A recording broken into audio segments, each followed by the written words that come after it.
Anyway, I won't allow the technology to rob us more of our time. Let me walk you through the process. Whenever it comes up, and thanks for your patience. Yeah? So the three components, if you remember, I was talking about that differentiates leadership 2.0 and leadership 1.0. So the first one was applied spirituality, and the second component was the leadership itself, and the third was about the science aspect. So let me talk a little bit about,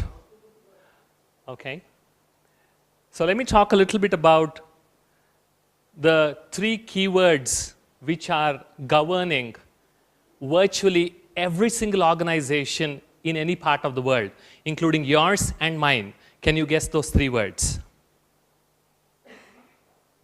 Hint, Kiranmai touched upon one word. What is it? Well, we have some CEOs, some VPs, some leaders. These are the three keywords every organization keeps asking. What are those three keywords? Sorry? Productivity, okay. Revenue, good. Vision, mission, and goal, fantastic. Efficiency, okay, good. People, wonderful, I wish. I wish. Motivation, very good. Don't think from your perspective, think from your organization's perspective. Those are the three keywords. Now the hint. It's playing as games with us, don't worry. So the first one is better. How can we do things better than last year? How can we do things better than our last project? Yes? The second is faster. With better, the next question that comes is faster. How can we do things faster than last year, faster than last project? How can we get the customer's money into our pockets faster than the last time? That's what business is. All the theories you set aside. Customer has money. I feel as business it belongs to me. How quickly can it be transferred into my pockets? Sans all politically correct language, that's what the businesses do. Yeah? So better, faster, right, cheaper. I mean, when I shared this with my boss, he was a little taken aback. He said, cheaper is not the right word. We should call it more economical or profitable. Whatever good words you want to use, whatever euphemisms you want to use, these are the three keywords that drive every business and each one of us. Better, faster, cheaper. But most businesses forget that better always precedes faster. Better always precedes faster. Efficiency is not the goal. Efficiency is the result of something else you do, and that is effectiveness. Because better comes first, and then only faster comes. And when you club those better and faster, if you want to do that, you need to be resilient. That's what we call as the inner resilience. And if you want to be faster and cheaper, you should be able to be agile. Move things around, change things, move people around, because that is one of the pet peeve of most organizations, right? I have this big team, I can't move them. He's a Java programmer, I can't make him a JavaScript programmer. It's going to take 3 months or 4 months of my time. How quickly can we move them around from one team to the next? But we forget that before agile, you need to be anchored. That's where the resiliency comes, as I was talking about. So from inner resilience to outer agility, if we want to reach, as you must have got at least a glimpse in the last couple of hours that you have spent here, without understanding about ourselves, without reflecting about ourselves, one of the most important aspects of self-reflection around which we have built this retreat. It's only about 35 to 40% of the time you will have these kind of talks, but most of the time during this retreat is left for yourself, so that you could reflect on what you're hearing. Because information, if it is not digested, it just becomes mere data. So our idea is you will make it your own, and we have created lots of such spaces for self-reflection.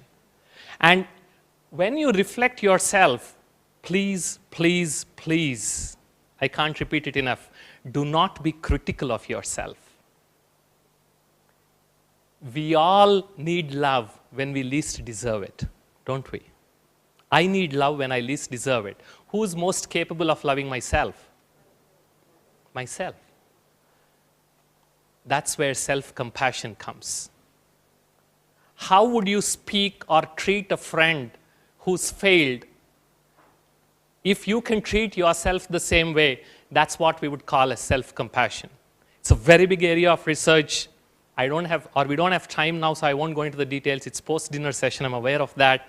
But this is one of the key qualities if we want to develop our emotional health. You want to be stable, you want to be resilient.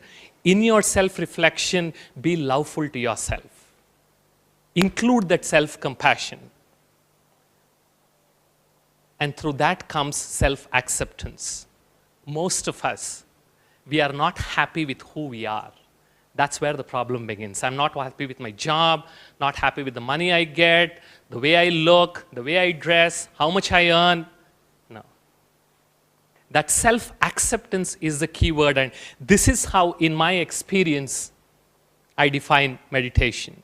So when you're asked to meditate, the key thing is you need to churn about your own self, but with these two components. And that brings us to this interesting concept where most people confuse themselves with attachment, detachment, and dissociation. How many of you have your notebooks in your hands? Since your request is, please carry those booklets that you got. Because most of us, or all of us, we think too highly of our memory. And trust me, we are not so great in remembering things from experience. So let me demonstrate this. Can you open the books, whoever has it, and then start reading the first page? Any page, just start reading it. Now what I want you to do is bring that book closer to you. Bring it closer. Start reading. Bring it even closer. Start reading. Bring it so close that you close your eyes. Please read. Can you read? Why? That's good. That's the science behind it. Good, thank you very much. But why were you not able to read when the book was so close to your eyes?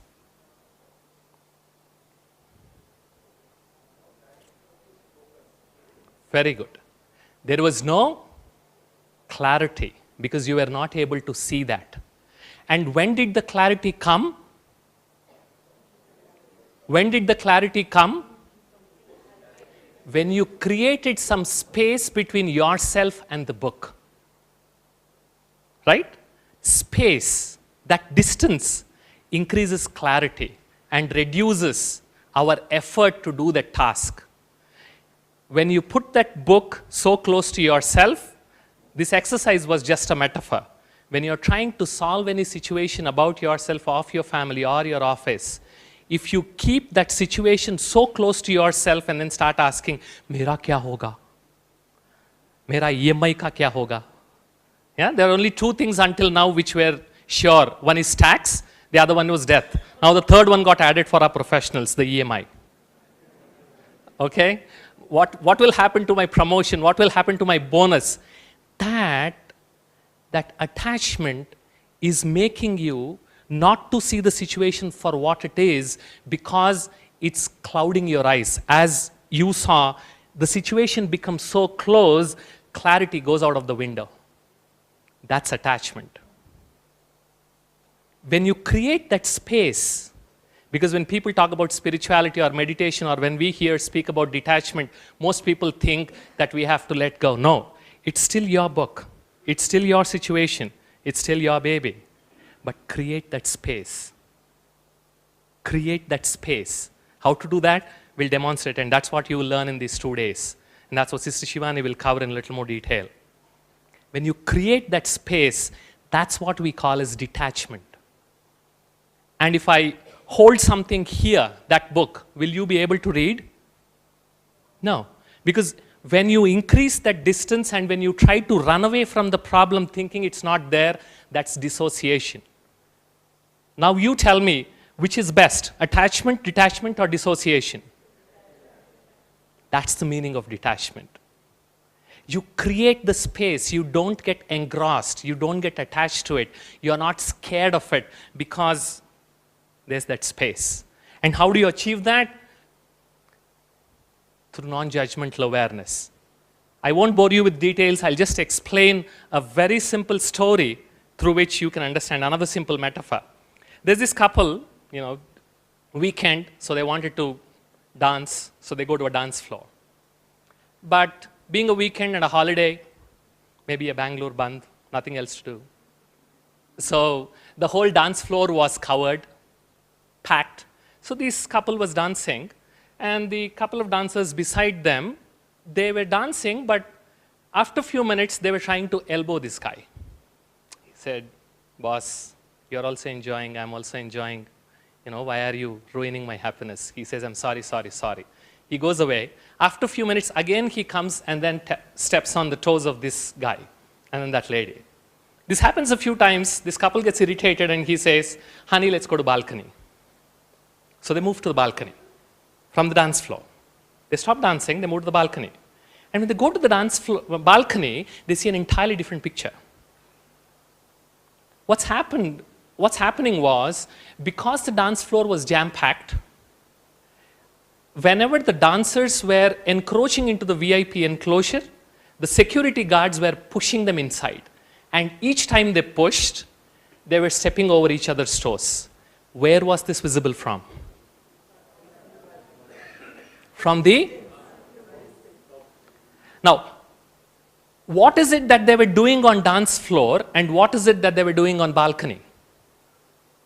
What is the difference? What's the difference? On the dance floor, what was the first thing they were doing? On the dance floor, what was the first thing they were doing? Dancing, yaar. On the dance floor, you dance. They were busy dancing. Second, their view when busy dancing was very, very limited.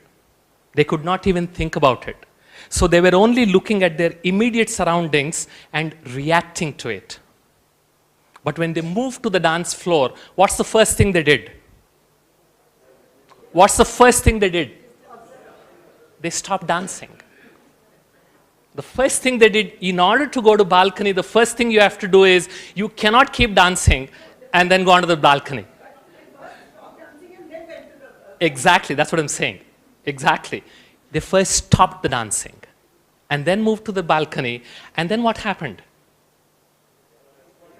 And then what happened? No, before response, what happened? Wash my hand. What happened? Their view expanded. When their view expanded, they were able to place what was happening to them in proper context. And that changed their reaction to response. They became more accepting. They became more forgiving. Now I'd encourage you, use these 3 days that you have time here to get to the balcony as often as possible. Get to the balcony. Don't tell me you live on the ground floor. Okay? This balcony, all of us have. Take a few minutes, as much as possible, get to the balcony. And that's where the self-reflection helps. That's where self-compassion comes. That's where we move out of blame game. Otherwise, it's so easy to blame. Move out of that. Sit on a blameless chair. Okay? I'll give you another tool. How to achieve non-judgmental awareness. These are simple tools. Which one is real? The screen, it's about 8 feet, or the 19-inch laptop display? Which is real? Tricky question, I can see that. Tell me, which one is real? How many of you think it's only the laptop that is real? How many of you think both are real? Good, both are real. We can see that. But what is making that 19-inch screen, that image to the 6 foot is,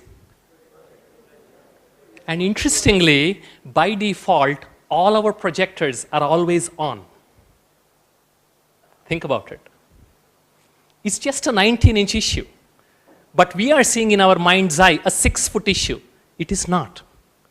If we learn to switch off the projector, and you can switch off the projector only from balcony. That's the tricky thing. Projector refuses to switch off when you're on the dance floor. That's how it's programmed. You must go to the balcony, sit on a blameless chair, switch off your projector, and then look at the situation. Simple tools of how to achieve non-judgmental awareness. You can start practicing, and as I said, Sister Shivani will walk us through a little more detail. And what's the goal of what we want to achieve through this retreat, through that applied spirituality aspect? For me, this, very simple, friends, is applied spirituality. Nothing complicated, no Greek and Latin, very simple stuff. And the goal is think less, think slow. And because the interesting thing about your thoughts, you can try this. You can never slow down your thoughts by thinking negative. Try it. You can never slow down your thoughts. You can never think less by thinking negative. When you think less, when you think slow, automatically you think better. So our endeavor is to create an environment and give you those spaces so that you can achieve these three. Okay? That's the goal. It's an ongoing process, at least we would like to sow the seed. And that's where you have this session in terms of self and work by Sister Shivani tomorrow from 9:30 to 11. And then if you see here, we have kept aside enough time for self-reflection. And trust me, it's going to be scary initially. You will immediately go back and then start pulling up what? Pulling up what? Mobile phone, our constant companion. Please have some mercy on yourself. During that self-reflection time, display some self-love. Put the mobile on silent or switch it off. Those 30, 40 minutes, just go to the balcony, sit down, and then reflect. We are going to give you the reflective inquiry questions too of what Sister Shivani is going to share as a part of that self and work session. Reflect. Initially, you might find it difficult, but you will start enjoying your own company. Trust me. With 23 years of meditation practice, I can tell you. You will love your own company. Just give a chance to yourself. And once you do that, you're going to come back. For about 30 minutes, you're going to do that reflection. You're going to come back, and we are going to have a facilitated conversation about your reflections, your insights, and if you have any questions, Sister Shivani and Sister Deepa will be able to walk you through and then clarify. Is that okay? So that's how the first session is, and to encourage to getting into that space, to get into that space of silence, of space of that strength. We have Amrit Vela meditation every day from 4:30 to 5 for half an hour. And we have Brother Suraj, an accomplished yogi himself, and David, who will accompany to create that ambience with his very interesting sounds. So we're going to have a half an hour meditation, and this has changed. We are going to have 6:30 to 7, we are going to have physical exercise. So from 5 a.m. onwards, you can go back to your rooms, take a shower. If you want to take a short nap, you can do that. 6:30, you come back to the hall here. And Raghu will walk us through the physical exercises, simple ones. And tomorrow, he said, he's going to teach us. You know what he's going to teach us? You won't believe it. He's going to teach us how to breathe the right way. Because half the problems, or most problems, are sorted out if we can sort out our breathing. And tomorrow is going to demonstrate that. So please be here by 6:30. Until 7, we have that physical exercise. And then from 7 to 8 or 8:15, we are going to have the Raj Yoga training. Okay? Then at 8:15, we go for breakfast, come back, and the session is going to begin at 9:30. And then you have your self-reflection, you have your lunch break, and then of course, here we encourage people to wake up pretty early. Just before you came, I was encouraging some of them, if you can change your sleep pattern a little bit of sacrifice. All mobile phones have alarm clock, including snooze. Yeah? Or you can set 2 alarm clocks, one at 4:15 and the other one as 4:20. Yeah? I'm just giving you tips, which I myself follow. And then you're going to have a tea break at 4, from between 4 to 4:30. Okay? And please be back in the hall by 4:30. Because as soon as you're in, Raghu will walk us through this leadership through Mahabharata. What that is, I will explain in a minute. Okay? And in the evening, tomorrow, we have Harnessing the Power of Mind by Brother Suraj. Suryabai is going to take that session. So now you see, in terms of self-reflection, in terms of enjoying my own company, and trying to understand myself, we set up these sessions. Okay? Now you know why the agenda or the topic is the way it is. Is that fine?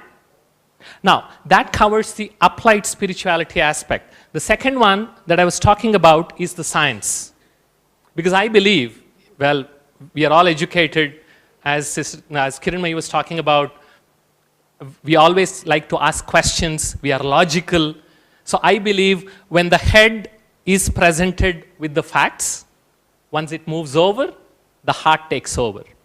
So we are interested in touching that heart. So the first thing, now I'm going to talk to you about a little bit about the science behind this self-reflection. What are scientists talking about meditative practices? What are scientists talking about silence? What are the benefits and what does it do to your brain? I'm going to walk you through in just a couple of minutes. So that takes care of the science part, so that if you have any questions, you can meet. But trust me, whatever we are trying to do here is scientific. I repeat, whatever we are trying to do here is scientific. There's nothing voodoo in it. Voodoo, you understand, right? There's no magic. Okay? Let me explain that. This is what we call as a triune brain. There's the emotional center, and then there is this thinking part. This is what makes us human. Okay? This part of the brain, the prefrontal cortex. This one. And then there is the emotional center. How much time does it take for you to get angry? Be honest. How much time does it take for you to get back to your pre-anger stage? I like that answer. It depends. Ours, too optimistic, I guess, sometimes. There's a reason. Because the emotional center always holds sway on this thinking brain. And what scientists have found is, through self-reflection, through practice of meditation, you can actually strengthen your prefrontal cortex and the connections will start growing back. See, these are the connections between emotional brain and thinking brain, and these are the connections between thinking brain and emotional brain. You see that? They outnumber 4:1. But with practice, you can actually increase those in the reverse direction. You can do that. And that you will observe in many BKs around or many yogis. That's how you conquer. Because your brain is physically going to change for positive. And the organ that controls this thinking brain and this emotional brain, the amygdala, the emotional center, is what we call as anterior cingulate cortex. Don't worry if you don't remember. Just know that this is like a seesaw. This is the fulcrum. Okay? Anterior cingulate acts as a kind of fulcrum that controls the balance and balances the activity between frontal lobes, that is logic and reason, and the limbic system, that is feelings and emotions. Literally, when this is up, this is down. There's no blood flow. There's no blood flow to this part when you are completely overtaken by emotions, because this one opens in this direction. That's why when we are angry, you are asked not to respond. When you are angry, You are asked not to respond. Age-old wisdom says that. And they also say, when you are happy, don't promise. When you are happy, don't promise. And when you are sad, don't decide. Because the thinking brain goes out of the window. And that's the key thing. Meditation and positive self-reflection strengthen the frontal anterior cingulate circuit. In neuroscience, you talk in terms of circuits, the connections between the neurons. So when you start meditating, when you start self-reflecting, you start getting control on your own emotional mind. And that would save a lot of energy. That's the science behind it. There's a lot more, but physically self-reflection. That's the key thing I was talking about, the self-love and self-acceptance. Any negative self-reflection will kill your neurons and reduce the size of your brain. Positive self-reflection, in a positive manner, when you reflect and it empowers you, it actually generates new neurons and you will have stronger brains. And that's what science is saying. We knew it, the age-old wisdom, but now the science is proving it. Okay, so that was the science part. I won't bore you more. Anybody interested, drop us an email. There's a wealth of information that's available that can be shared with you folks. Okay? And for those of you who still have the habit of reading books, who haven't forgotten that art, there's a very good book on this topic. It's called Train Your Mind, Change Your Brain by Sharon Begley. You can read that book to understand how mind impacts the brain and physically changes it. Okay, train your mind, change your brain. Because that's what we call it as the brain's plasticity, its ability to change. And then that brings us to the third component, leadership. Okay, that's where we have this interesting session by Raghu Ananthanarayanan. Raghu, you want to stand up? It's okay. Stand up, Raghu, it's okay. Okay. So you'll have elaborate introduction about Raghu tomorrow before his session, but in less than 10 seconds, he's been executive coach for the CEO of TCS, CEO of Infosys, and he's also an accomplished yoga teacher. So and for the last 2 decades, he has been exploring what in Mahabharata can be learned which can help us solve our contemporary problems. And the idea is each one of us has a trace of all the 5 Pandavas. A trace of all the 5 Pandavas. You can ask me Kauravas, I leave it to you to decide. And he's going to share with us tomorrow through very interactive process of which trait of which Pandava is useful for which situation. When should I be a Yudhishthira? When should I be a Bhima? When should I be Arjuna? When should I be a Nakula? And when should I be a Sahadeva? What are their qualities? And what are those situations? And when I have to be a Bhima, if I am a Yudhishthira, what happens to the team? What happens to the project? What happens to the organization? He's going to walk us through that process. It's going to be a very interesting session. That's why I requested you to come back at 4:30. Okay? You will get your self-reflection time, good amount of exercises, a very interesting way to look at Mahabharata. Okay? So, that's what was 10th September. I want you to watch it closely. You see that there's very little change. There are only few things that changed because most of them are about the self-reflection time and learning. And on Sunday, again from 9:30 to 11, we'll have Sister Shivani talk us through about the relationships which even Kiranmai touched upon with the self at workplace. What is the importance of relationships? And did all of you get your SIT booklets? Yeah, if you can open that, you will see the need to connect and thrive, the science behind relationships, why we should be connected with each other, why we cannot be alone. Well, for self-reflection, that positive way of spending time with yourself is good, but being isolated from people, staying in a state of loneliness, why it is not good, you will see that the science behind it in that book, in that booklet. Because there's a difference between loneliness and solitude. When we talk about self-reflection, we are talking about solitude. We are not talking about loneliness. So how to relate with each other so that our social health improves is what Sister Shivani will walk us through in tomorrow on Sunday's session. And followed by that, again, you have that self-reflection time if you see that. Okay? And we are also going to have on Sunday afternoon from 4:15 to 7:15, we are going to do some hiking in the hills. It would be criminal just to get packed in this hall and then not explore the nature around. So during self-reflection, you would actually be encouraged to move out, spread out over the campus, choose your own corner, and then do your self-reflection. And in the Sunday afternoon, we are going to do some hiking, go around, walk a little bit. There's a very nice space. We are going to sit down, play some interesting games, and sit and do the meditation with hopefully David joining us once again with his music.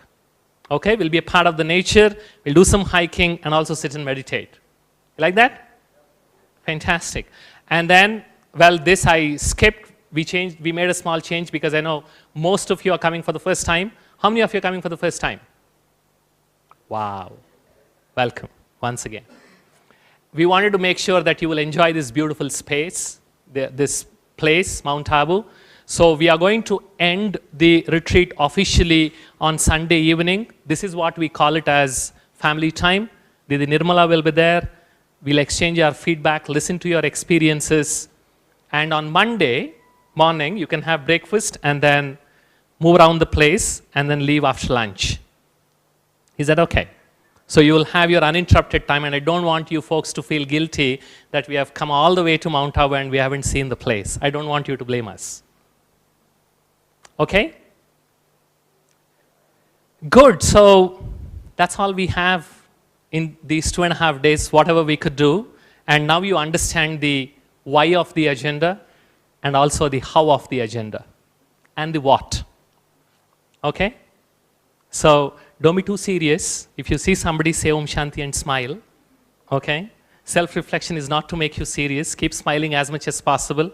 And of course, there's science behind laughing too. You know, my friends, they keep pulling my leg. They say, the minute you give a chance to Bala, he puts up a brains picture and then he talks about science. But I'm just trying to convince you that whatever positive stuff you are encouraged to do by your parents, by your grannies, whoever elderly people at home, or even the gurus or anyone, there's proper science behind it. And you can go and explore that. That's the big area of positive psychology. Just search positive psychology and you will get loads and loads and loads of information. How? By thinking good and by forgiving any positive emotion that you experience, it will first benefit you, even before it benefits somebody else. Okay? So have fun, use the space, use the time, and if you have any questions, this is your time.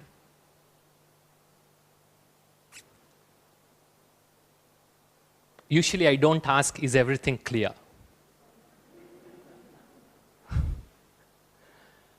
Okay?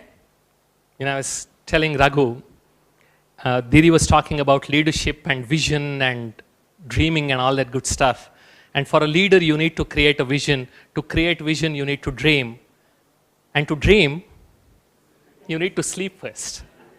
So good, thank you very much. Good night, and before you step out, this is one more thing I learned at Brahma Kumaris. Just spend those 2 minutes time. We'll sit in silence, there won't be any music, it'll still be in white light, no red light. Sit back and then try to reflect on what we just heard. And I want you to think about just two things that you will decide and do in the next 2 days. Come what may, that's a promise you're making to yourself. You don't have to share with anybody. What are those 2 things that you're going to do in these 2 days? It can be that all the 3 days I will attend Amrit Vela. It can be that I'm going to switch off my mobile during my self-reflection, whatever. In these two days, what are those 2 things that you would want to do without missing? Just think about that, okay? Sit straight, sit back with your back supported. Feel free, you can close your eyes and then just reflect. And after a couple of minutes, we will silently walk out. Good night, Om Shanti.